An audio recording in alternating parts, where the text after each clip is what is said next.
Hindi naman po hinaharap sa barangay ko, kaya lang gusto lang po ni ate makausap ko yung asawa niya.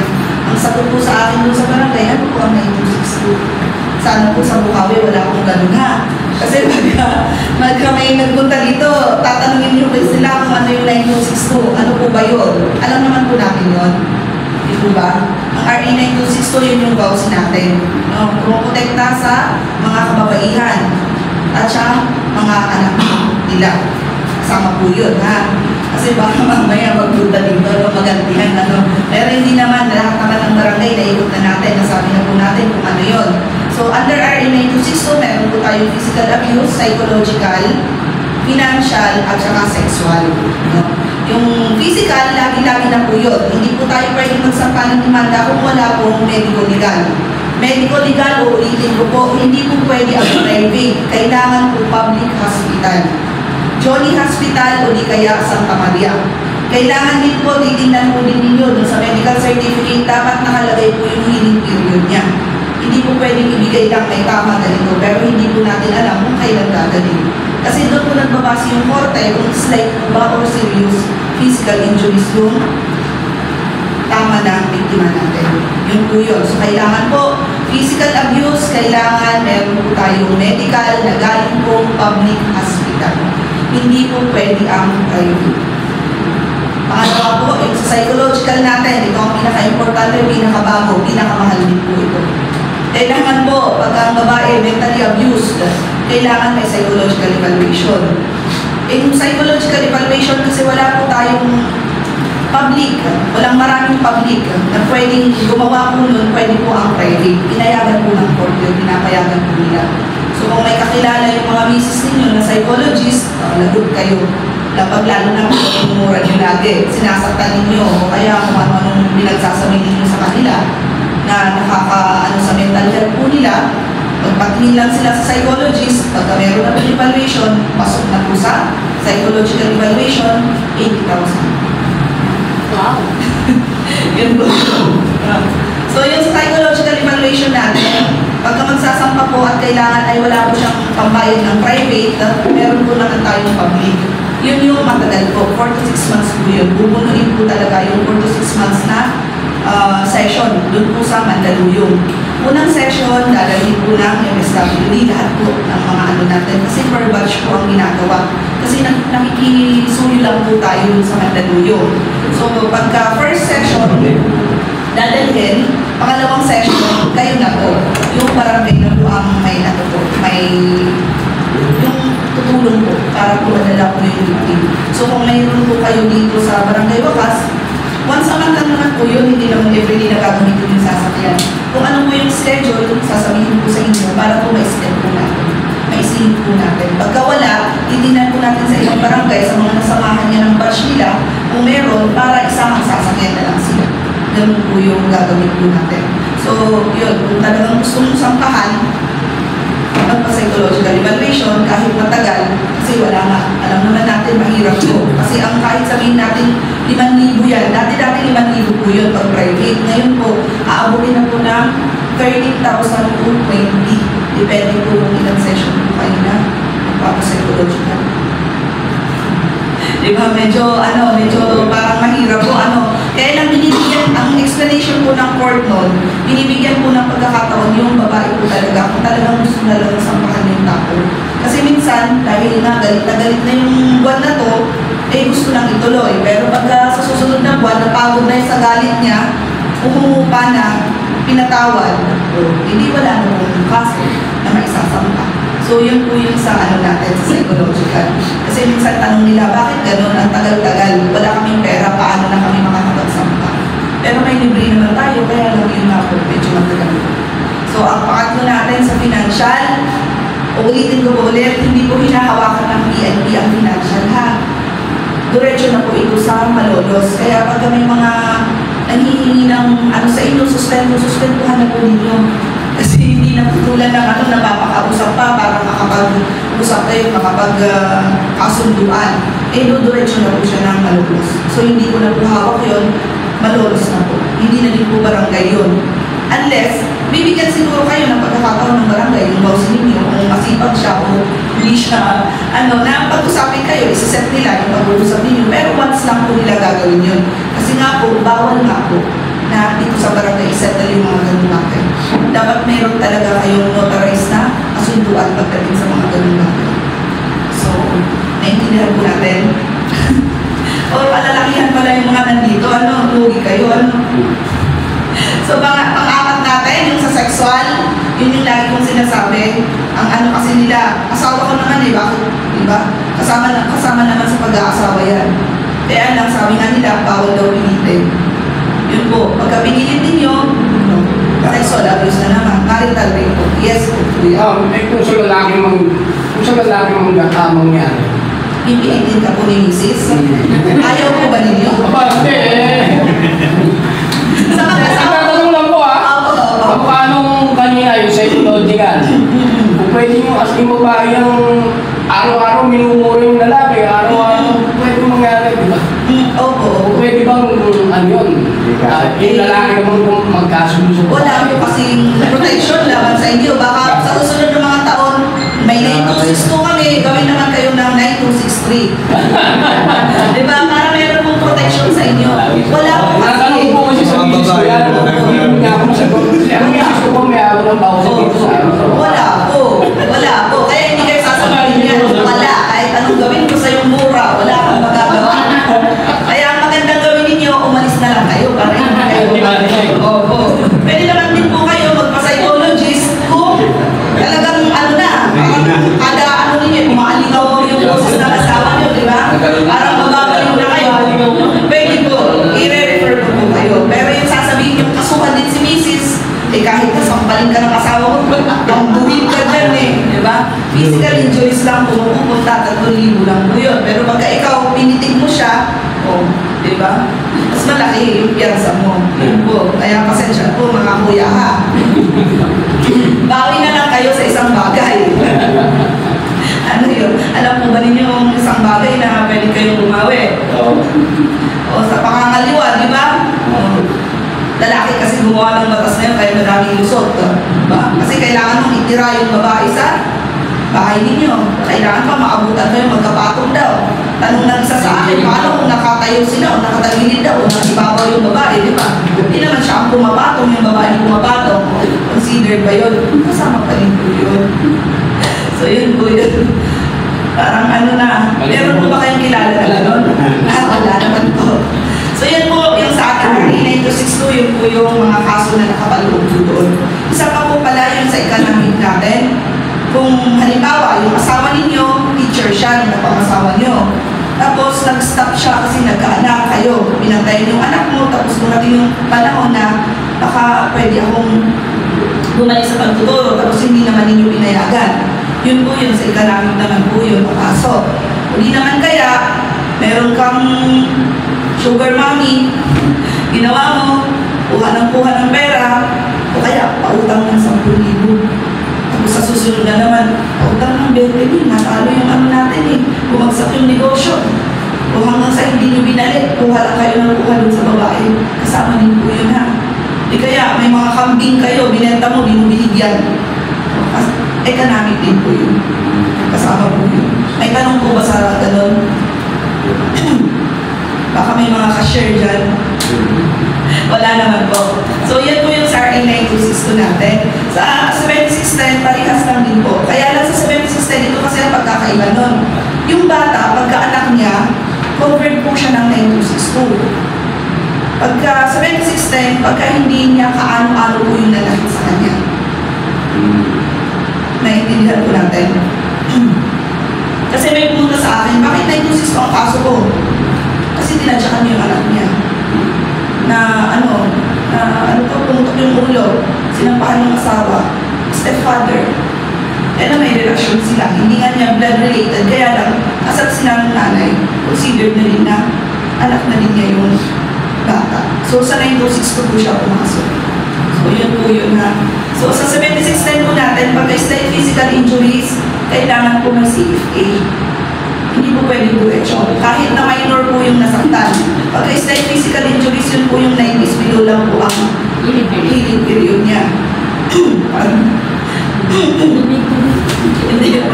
Yun po yung ano natin sa 7610. Kasi meron, bata yung nasaktan, bakit hindi pwede i-direction? Kasi na-stem physical injuries, ang gusto ko report may safety. Nasubukan na po namin, Barangay Turo, pinagpilitan namin, pinasa, tinanggap naman. Kaya lang after a week, sinabi na ang Turo, CFA po ninyo yan, pinakamabilis, 30 days. Binigyan ng CFA, binalik ulit namin tinanggap. So yun, pabalik-balik lang kung hindi talaga magpo-process yung ano natin. Kasi may iba kasi, diretso na yan, dapat diretso na yan. Hindi po may proseso. So yun, pag-stem physical injuries lang po sa 7610, kailangan po ng CFA. Yun po yung pinakabago nun. Kasi dati-dati, pagka nasaktan bata, sige, ibigay na natin, bahala na sa court. Eh, napansin daw po nila, 2 years, 3 years, andun pa yung stem physical injuries na nakaano sa kanila. Kailangan within 60 days daw po kasi ma-resolve na ng court, maibigay na sa tamang court yung kaso para mapaghiringan na matapos. Yun po yung dahilan. So, sa 7610, pag-slide, kailangan po ng CFA. Yun po yung bago dun sa 7610 natin. So, yun po, sa 9262, sa mga ebidensya, yun lang po yung mga bago doon. Wala na po akong maidadagdag. Alam naman po natin lahat yung mga hawak ko na kaso. Tapos ay isa pa pala, yung sa 11313, yung anti-bastos law, masaya kayo dito. Walang kulong po yun. Pwede na. Pwede ba bastos? Eh lang hindi po. Ang parusa noon, 5,000 na bayad doon sa bastos. 10,000 sa gobyerno. Tapos 6 hours na seminar sa akin. Gender sensitivity seminar. Tapos 6 hours na diversion kay MSW. Gusto ko ba rin yun? Pagka nag-seminar pa naman kayo sa akin, bawal gagawin. Meron na pa akong seminar na isa. 12 hours ang seminar niya kasi hindi po makapag-diversion. Mahina daw po siya may skill. Kaya naging 12 hours sa akin. So yun, anti-bastos law, walang kulong, pero yun lang po ang dapat yung gawin. Para maging, dismiss na yung case or resolve na. So yun lang po, hindi ko na makakabain kasi mukha na nagawa ko. Maraming salamat po. Pinagpahan po natin, police officer, Deputy Miles. So, para po mag-discuss naman po sa ating pinakabagong programa ng Broadway. Tawagin po natin ang ating member, napakasibaw ng member, very hands-on. Talakpakan po natin sa ating sigawan.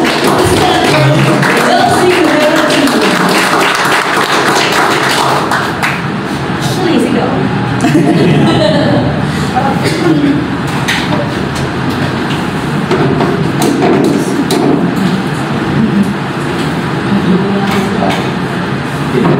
Nakikita po ba?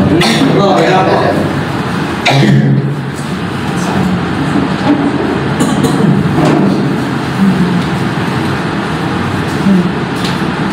Lahat po po tayo punta ng cellphone. Kaya po, hindi Apple. Ito po kasi is yung instant na pwede magandang hapon po sa ating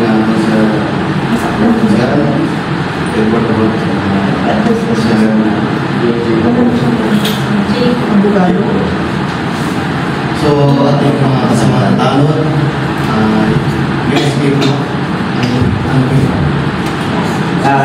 Media source po.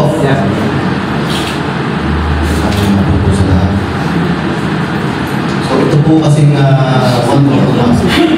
Instead na mga po kayo sa 911 dahil sa 911 kasi po tatawag sa 911 pero 5 minutes yung gano'n po ulit pumunsyong siya ng 10 minutes paano kung emergency na paano kung nasa bahay mo na bawa dito sige mo dyan may nilalakad dyan na lang po sa labas may sasakyan ako nito tapos may mga baril anong gagawin mo?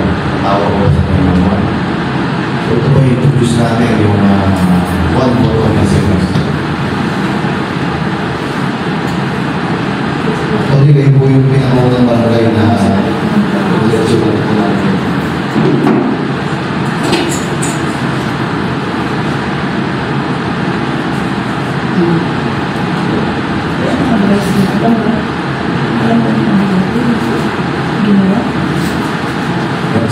Yung pong mga cases natin sa barangay Lakas, Actually, hindi naman siya kailangan. Yung pong 9165 natin is accomplishment po yan sa illegal drugs. Isa, sa system po po, dalawa. Then, sa wakong kayo, naiwan sa parang sa isa. So, meron lang tayong case ng policy, WCBT, isang case ng Valverde, at case ng Cadre. Yan po ay for the year, January 1, December 10. So, dumawa na po tayo dito sa one SMS. So, pwede na po tayo mag-download. Pwede po ba? Para mag-uso po tayo.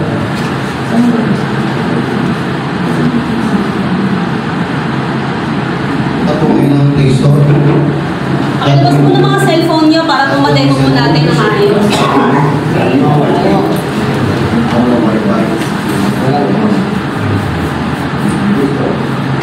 Mas ganyan po kasi online para diretso testing nyo din agad.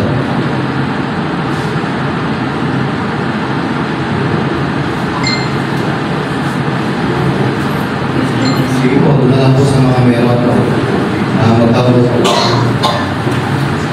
Ang pangalan po niya, One Button SMS. Pakihanap lang po sa Play Store. Ganyan po yung niya. Itsura po. Nakitulong po ito, lalo na po doon sa nagsabi kanina na sinisigawan ng asawa. Emergency, sinisigawan ng asawa. Pindot mo doon, yung limang pinili mo na palala ng bawat institutional, kapitan. Alam na nila agad. So isang pindot lang yung 5. Ngayon, kung gusto nyo mas marami kayong makapadala, may bayad nga lang yung tax niya para mga 450 pesos na naman. Pero maraming makapadala. So, doon na tayo sa inyo. 5 importanteng tao lang sa inyo. Napakalaking gulo nito kasi kahit ako sa bahay, meron ako CCTV sa bahay, nakikita ko sa cellphone ko. So kung merong tao doon na pumupunta, pwede mo siyang hindi isang kasi pag nag-call tayo, isang tawag lang yun eh. Isang tawag lang kausap mo. Pero dito sa apps na to, lalagay mo lang. Lalagay mo lang yung settings, lalagay mo lang yung ano niya. Lalagay ko yun. Lalagay ko yun. Sa video, pwede paliwanag. Wala sa mga video sa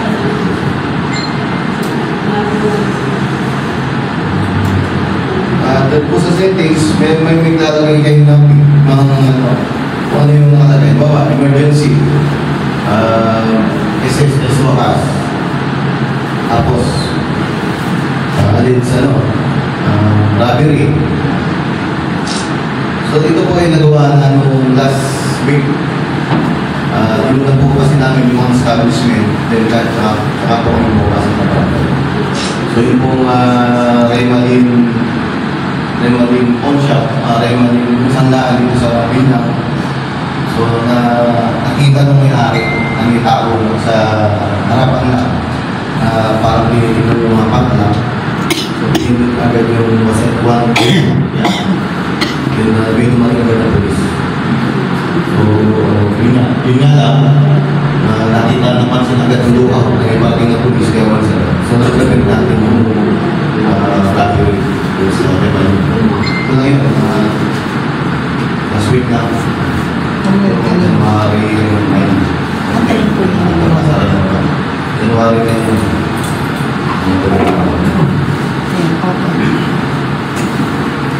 Kapag-download na po lahat. Yan. Sino po? Ayan. So, punta po tayo dun sa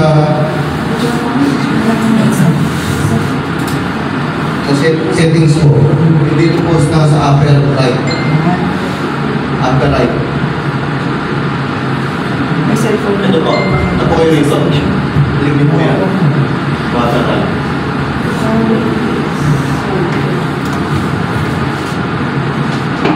Ito po siya. Gusto nyo sabihin pag may Right po.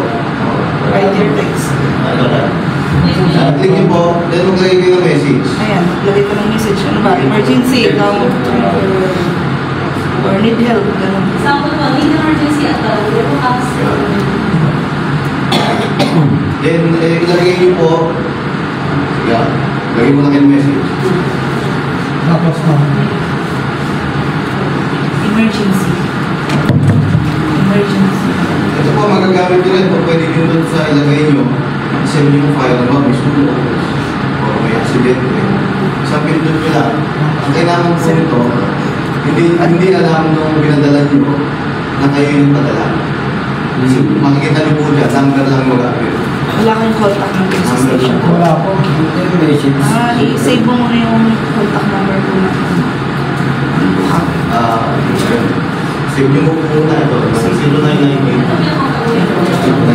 Para yung bigyan sa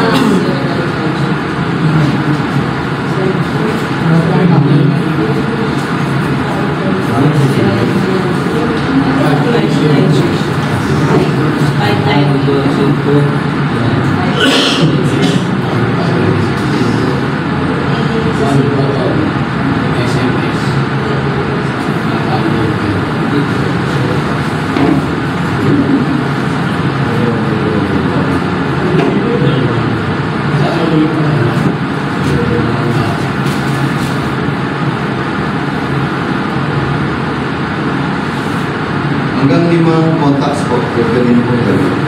Hindi mo po napapadala. Yan. Makawi PS.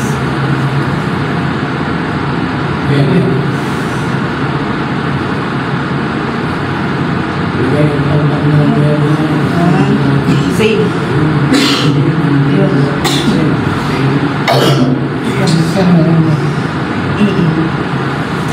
Tapos pag na emergency yan, sasend mo lang dyan. Kasi mo yan. Kukunik ko. Send na niya. Okay po. Okay na sa'yo, kuya? Ang uniform number po, yun bang magpadala? Opo. Kaya kung ano lang, mga pulis na lang yung i-ano yun. Opo. Okay na po. Save nyo po, save. kahit wala po siya. Kasi Baba po, save. Save ko naman nakikita. Tumatawag ako yung PNB sa akin. Hindi, yung test po yan. Yan po para malaman nyo na talaga, totoo yung work na yan. At pinindot nyo lang. Ayun, sabihin. Dumating na doon yung ano. Sabihin nyo po, testing lang sa'yo. Kapag sinend, sir.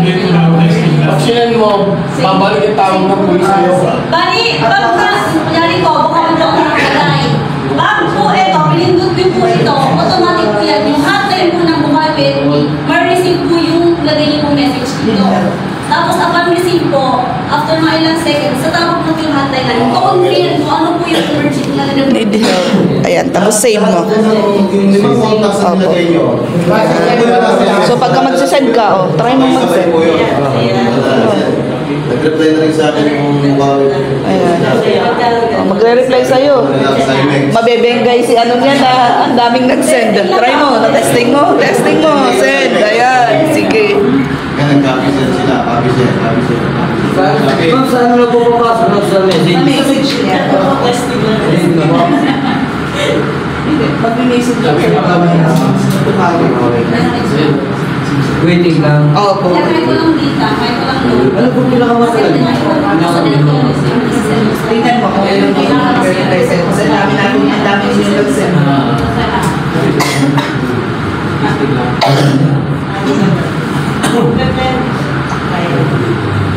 Merong text, no? Oh, may text na sa'yo. Ilang minuto lang yun, di ba? Okay. Alam na. Alam na nga yun. Type na. Alam na nga no, alam na mag-text Tama ba yun? Emergency address ng bahay nyo. So, nakakano ba na? Hindi ka nagtatype. Hindi mo ang tao na yun, kasama yung PNP, plus 4, alam mo yung parang mga padala. Pindot mo siya, yun na yun. Pwede po yan sa kapitan, mga konsyal. Kasi yung gusto niyo pong ang likod tao na Pwede malapag na lang kasi sa okay po, tayo.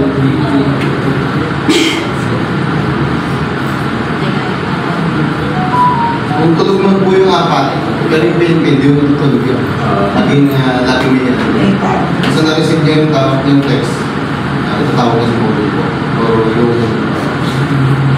Actually, mas maganda nga kung yung delivery pa sa outpost mo. Mas mo, pinaganda ko. Masala. Huwag niyang palaro sa anak niyo, baka ganun lang ganun yung bata. Lagi kami sa amin. Tawag to may nagre-reply Okay po tayo.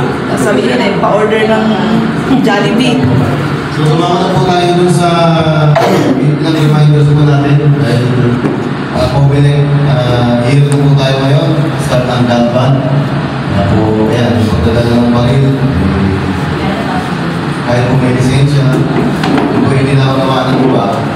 Kapag wala kang certificate of authority, wala ng lisensya, pang pumili. Kahit meron kang lisensya, meron kang permit to carry outside residence. Yun po kasi, pag panahon ng eleksyon, dapat nababaliwala naman. So meron po ka naman isang papel sa pumili na authorize ka, pwede ka magdala. Yun nga yung dapat lisensya. Pag wala ka doon, at saka ang checkpoint po natin ay hindi po sa Bukawi lang. Ano po yan, nationwide. Kahit saan po kayo pupunta ang Ayan po. Kaya, in-expect nga po na bawang increase dahil sa dami po ito. Ayan po, reminders lang natin. Ayan, alam nyo na po yan.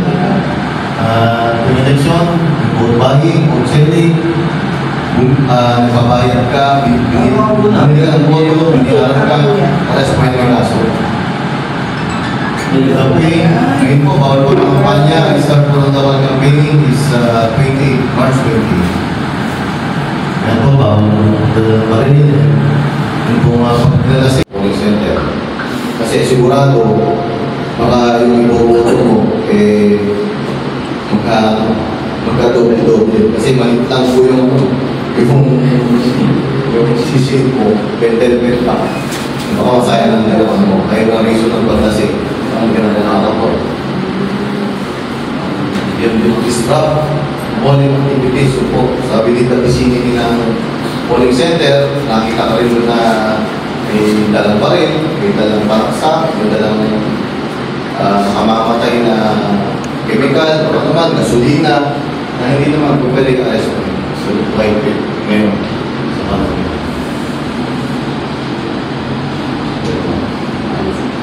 So, yun po ang sa akin. Yes po ay meron ko yung wala po. Salamat po. So, tulungan na po tayo sa ating comment forum para po sa mga katanungan. Meron po ba? Pag wala pong tanong, kayo tanong. Okay na po ba? Wala na po kayong tanong?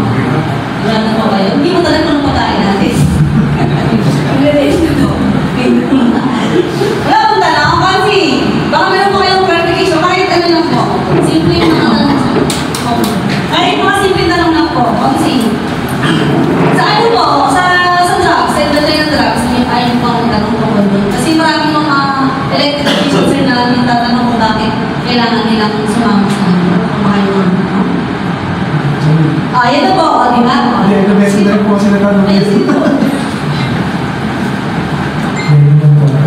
Pagdating po kasi kahit po kasi hindi lang agawan. Personal kasi na mag-i-open sa mga kagagawa. Is legal naman sa proseso ng paghuli sa mga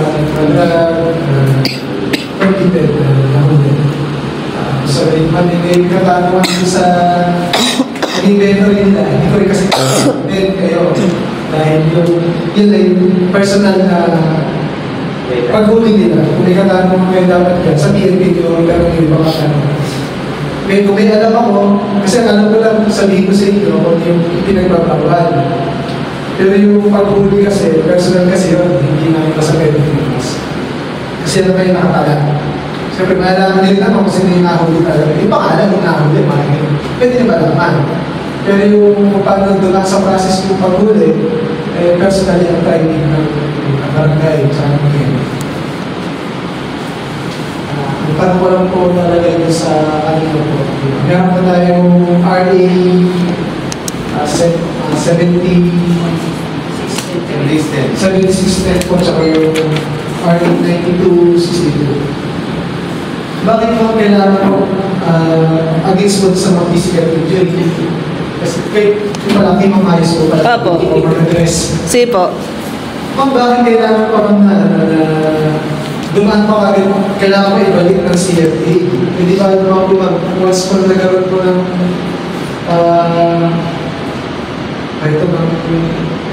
physical injury, once po na nasaktan po talaga yung bata, di ba dapat akong direct na po yan sa sa PNP po, bakit kailangan pa po ibalik po ng fiscal sa barangay para kumuha ng certificate of action?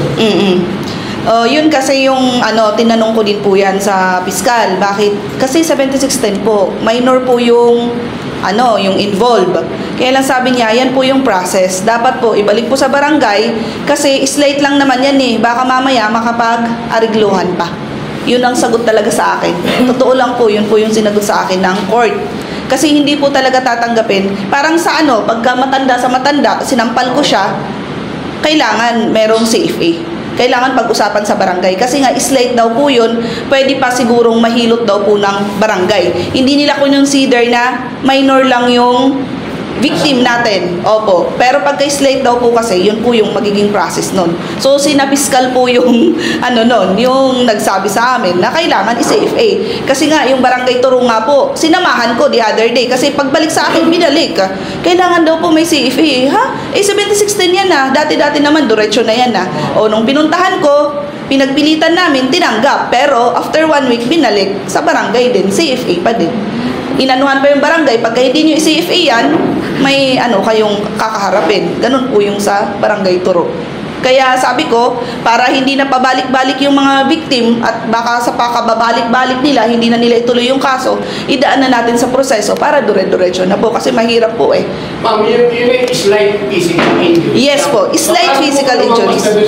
Diretso na po yun. Yun po yung diretso. Yun po yun. Pag slight lang.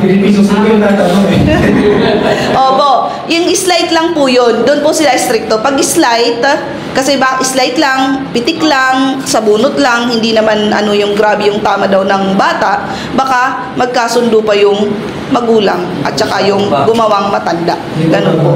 Actually, nasagot na po yung sarili sa'yo. Yung second question ko po kasi ma'am, meron po kasi tayo mga binanggit ko na physical, emotional. Ma'am, papasok pa rin po sa emotional yun. Yung 926, yung sa 7610? Opo. Yes po. Pwede naman. Yung sa bata po. Opo. Kaya hindi pa po siya sa 9262 po pumasok. Hindi po. Ito kasi, ang pagkakaiba po nun, 7610, pagka ang nanakit, is hindi po niya kaano-ano. Papasok lang siya sa 9262 kung anak mo, step-daughter, step-son, yung ganun. Papasok po siya sa 9262. Pagka may relasyon kayo ng nanay niya. Pero kung kuya ka, sinaktan mo ito sa 7610 po. Pero pagka ikaw tatay, magulang, yung magulang, kung ikaw magulang nun, 9262 po ang pasok. Kasi ang 9262, violation against women and their children. Yun po yun. Okay, maraming salamat po. Yung kasing 716, yan merely child abuse yan. Hindi siya, kaya pinaghiwala yung 9262. Dahil nga dyan, magiging conflict yan. Child abuse, saka yung violence against Children. So, kapag pamilya, ang namin ay padre de pamilya, 9262 yun. Pasok yung physical, financial, psychological. Dito naman sa, ang best example itong 716, child abuse is yung naglalaro, yung dalawang bata, nag-away, nagsumbong yung isang anak sa tatay, pinakailaman mo naman, pinipigil mo ang anak niya. Yan. 76 slide. 716 ka. Actually, kaya yung CFA, yung binanggit din na slight physical injury para sa yung kasi ang healing period nun, kaya kailangan na medical legal is 9 days in below. Pagka above 9 days, hindi na yung slide. Slide, So, hindi na kailangan pero kasi yan, maraming cases dyan, magkapit-bahay. Kailangan talaga magkaroon. Kapit-bahay lang eh. Tsaka yan, mag-aayos yun. Kapit-bahay o kaya yung pamangkin, o mag-anak. Malapit na kamag-anak. Ang hindi lang dumadaan talaga sa amin, yung rektas na piskalya, so, napadaan lang doon. Yung bawa ay dito, daan pa man dito mga highway. Nag-aawit yan. Estudyante, saya nga, o hindi ka rin. Yun, mga director.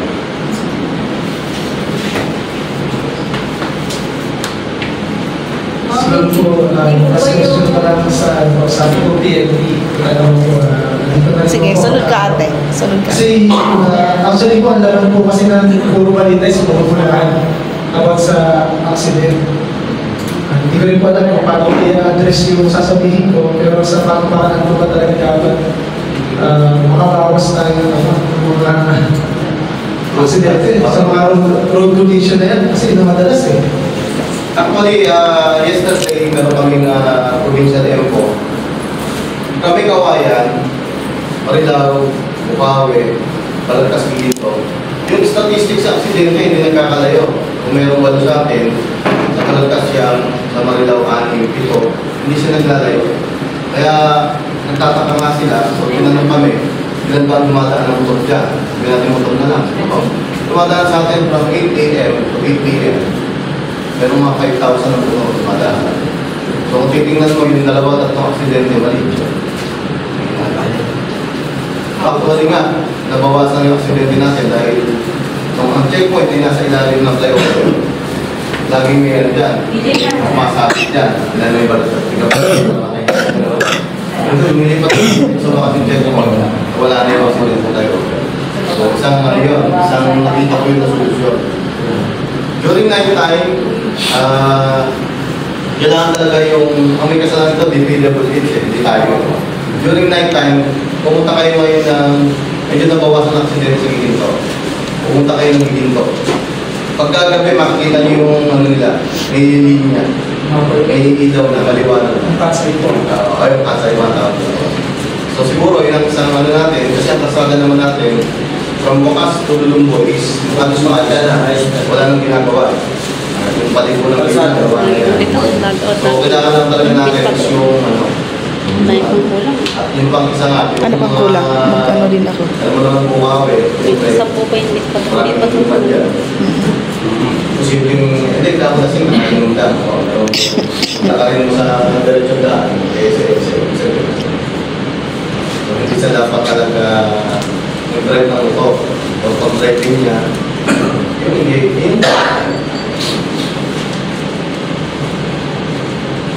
kaya nakapang tatlong umaga, di ba, mapatay niya po. So bumangga yung motor doon sa parada. Parada ka? Hindi po. Saan mo ngayon? Sa likod po daw po. Ako sa harapan po, sa lubong po. Pero malamang po sa lubong po kasi sa harapan po may tama yun. Kasi nakita pa yung CCTV na ano lang kanina. So pag sa lubungan, ito ang driver, zero yun. Either yung traffic o yung overtake ng motor. Kasi yung ginagawa.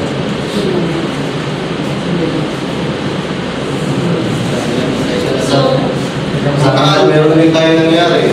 Last week na natin. Angkas naman niya yung lumipad. Narampat dahil yung nakagod din. Patay yung angkas mo. Sabi mo. Hindi naging wala pang helmet.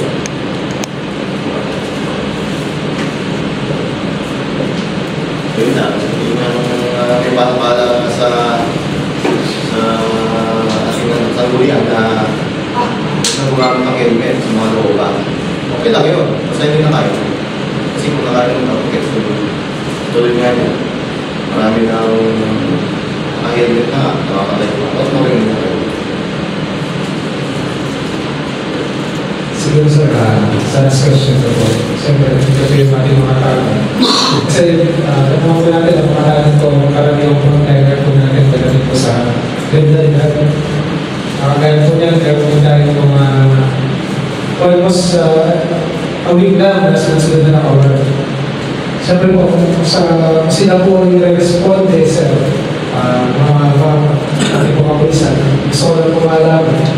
Sila po ba yung na saktan na po yung tamang force po na nakaramdam po sila ng mga o kahit hindi pa po sila nakaramdam ng mga Actually, general power siya. Kasi yan eh, nakasunod siya, torture act, so, ano dyan?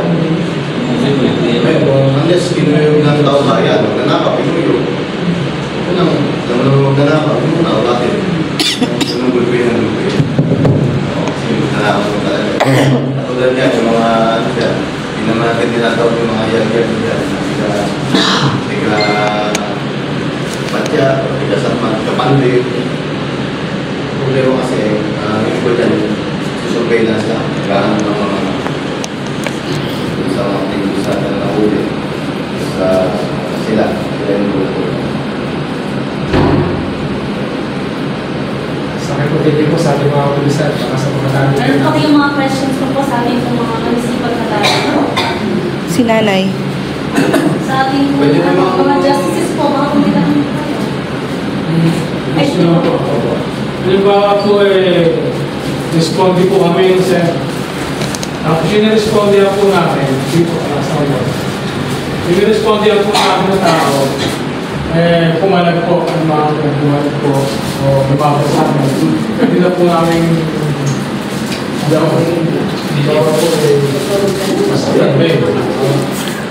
Hindi po, kung meron siyang usapin niyo muna. Ano ba ang depende ba? Asin ba? Wala ba? hindi po, halimbawa kung gano'n po na kinausap gano'n kami, nataka na kami. Pwede po siya usapan.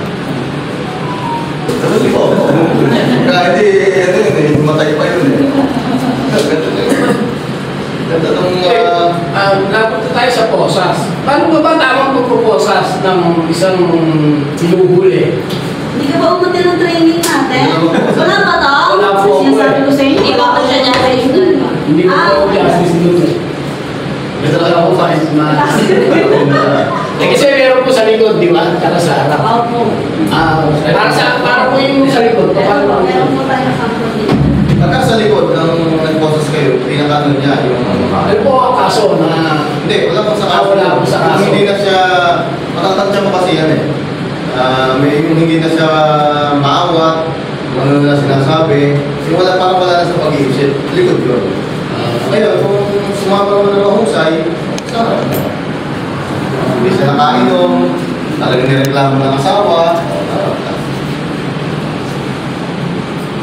Posisyon. yan po. Ano lang yan,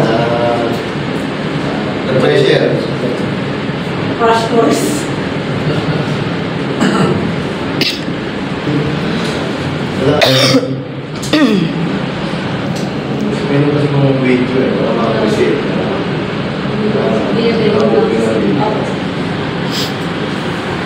Doon po sa pagpuposa, sa harap sa likod, walang kaalang video sa kaso. Sa likod po, basta sumusobra na. Basta yung hindi mo na makausap, oo. Wala kayong kwenta. Ano kayo, tumawa pa kayo ng polis. Ayun. Alam niyo naman ito. Depende sa salita nung na-arrest mo. Siyempre, pagka report name pa rin, ito namang huwag lang yung maraming like sa social media. May baril kaso, may baril ko sa bewa, kasi kailangan tattoo pala pa rin. Kaya tingnan nyo rin kayo kanan. Kanan baka may granada naman. Ika, pero meron makita. Meron siyang baril dito. Isang kalibete, nasa kaluhan, pasok sa baril mo. Ano pa eh, possible pa eh. Ang nangatong t-shirt eh, baril ka, wala, tattoo pala. Pero kapala sa mga mamukha yung baril niya. At pinicturan mo, parang baril natin. So, tanong pa po? Meron po tayong tanong? So, wala na po. Siguro po